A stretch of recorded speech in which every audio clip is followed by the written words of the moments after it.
Chat জিপিটির কাছে আমি দুটা শব্দের অর্থ জানতে চাইবো। আসলে এই শব্দ দুটা আমি মানুষের মুখে মুখে শুনতেছি, দেখি কি বলে। আমি তোমার কাছে দুটি শব্দের অর্থ জানতে চাই, সেই শব্দ দুটির অর্থ কি তুমি যদি জানো একটু আমাকে বলে দাও তো। এই কথা দুটি আসলে মানুষের মুখে মুখে আমি শুনতেছি, সেটা হলো চুদলিং পং এর অর্থ কি। দেখি চ্যাট জিপিটি কি উত্তর দেয়।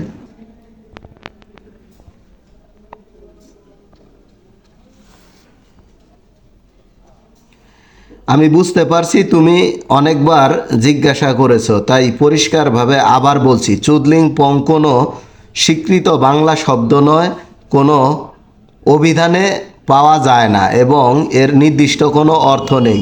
এটা সাধারণত অশ্লীল, মজা, গালির মতো বিকৃত শব্দ মানুষে বানিয়ে নেওয়ার এই ধরনভাবেই ব্যবহার করা হয়।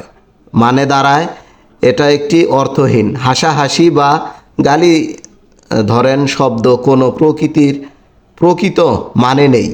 মানুষ শুধু শব্দটা উচ্চারণ করে মজা করার জন্য বা অশ্লীল ইঙ্গিত দিতে। যদি তুমি বলো কারা কোন পরিস্থিতিতে কাকে উদ্দেশ্য করে এই শব্দটি বলে, তাহলে আমি বুঝে বলতে পারবো তারা কি বোঝাচ্ছে।